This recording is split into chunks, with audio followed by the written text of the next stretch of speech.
हे friends, good morning, जय श्री राम, राधे राधे। मैं अपनी नाइट ड्यूटी ख़त्म करके निकल चुकी हूँ हॉस्पिटल से अपने रूम के लिए।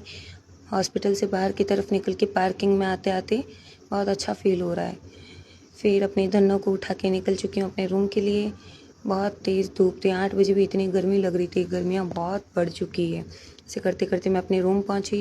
रूम पहुँच के मुझे बहुत अच्छा लग रहा था। रूम पहुँच के रूम के अंदर एंटर करने के बाद में मैंने फटाफट से चेंज किया। चेंज करके मैंने खाना बना के करी साफ़ सफाई, झाड़ू पोछा। झाड़ू पोछे से फ्री होने के बाद में मुझे बहुत ज़्यादा तेज़ गर्मी लग रही थी। उसके बाद में मैंने स्नान किया। स्नान करने के बाद अच्छा फील हो रहा था। थोड़ी देर रेस्ट करके पूजा करके मैंने की अपनी स्किन केयर करने के बाद में मुझे थोड़ी देर रेस्ट करना था। फिर मुझे भूख लग गई थी।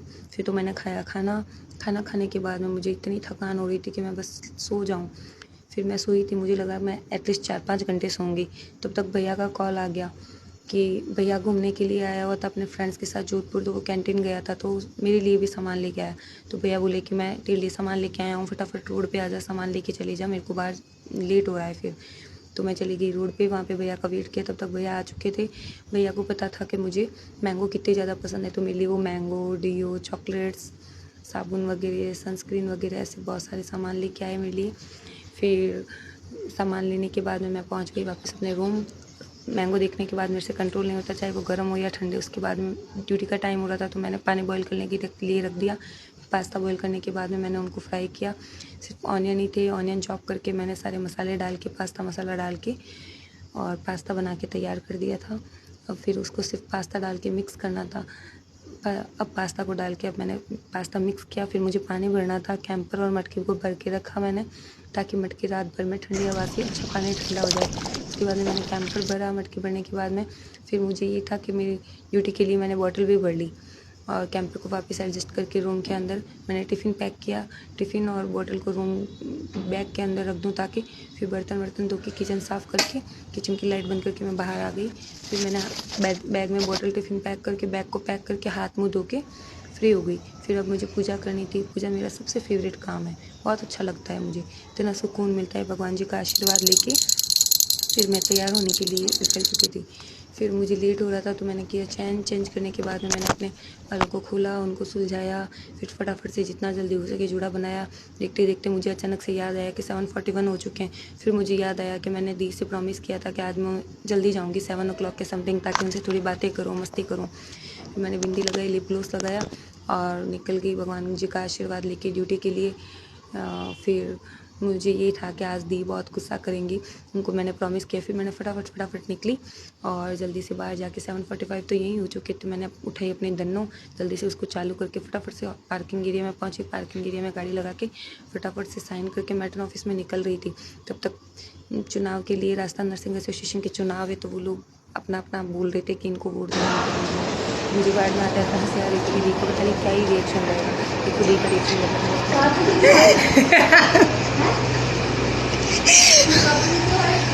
7 बज गए ना। कितने बजे हैं? चलो जल्दी बताओ, टाइम बताओ अपना। क्यों आई?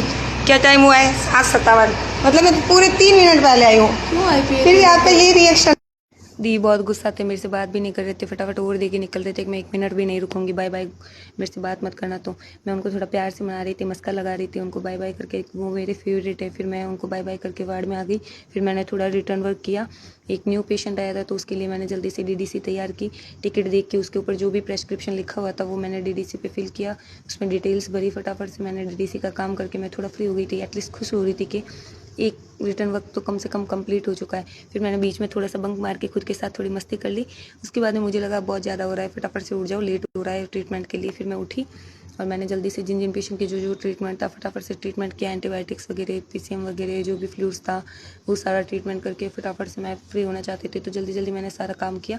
फिर मैं फ्री होकर आके बैठ गई। मुझे लगा ऑलमोस्ट मैं फ्री हो गई थी, 9-10 बजे तक मैं कंप्लीट फ्री हो जाऊंगी, ये सोच के मैं थोड़ा स्नैप के साथ मस्ती कर रही थी, स्नैप फिल्टर्स को एंजॉय कर रही थी, पुक्की उक्की बन के। तो फिर तब तक मुझे बुलावा आ गया, कोई शादी वादी का नहीं और था, FC फॉलीज़ का। फिर मेरे को वहाँ बुलाया गया तो मैं वहाँ चली गई। फिर मैंने वहाँ पे फॉलीज़ लगाया, थोड़ी देर गपशप की, तब तक 12 बज गए थे। फिर मैं वार्ड में आई, बहुत भूख लगी थी। मैंने हैंड वॉश करके पास्ता एंजॉय किया। पास्ता बहुत अच्छे बने थे, नहीं भी बने होते तो मैं यूँ थोड़ी बोलती गंदे बनाए, क्योंकि वो मैंने ही बनाए थे। तब तक मेरा एक फ्रेंड आइसक्रीम लेके आ गया। फिर मैंने रात को आइसक्रीम एंजॉय की। आइसक्रीम अच्छी थी पर थोड़ी मेल्ट हो चुकी थी, उसको खाने में थोड़ी डिफ़िकल्टी हो रही थी, बट फिर भी अच्छी थी। ऑलमोस्ट 1:15 बज गए थे तो मुझे लगा अब मैं फ्री हो चुकी हूँ। तब तक मैं सोने के लिए सोच रही थी, तब तक मेरे रेजिडेंट आके बोलते हैं कि एक CBC का सैंपल लो। मेडिसिन वाले रेजिडेंट आए थे, उन्होंने फिर थोड़ा रिटर्न वर्क किया। फिर मैं 1:45 के करीब फ्री हुई।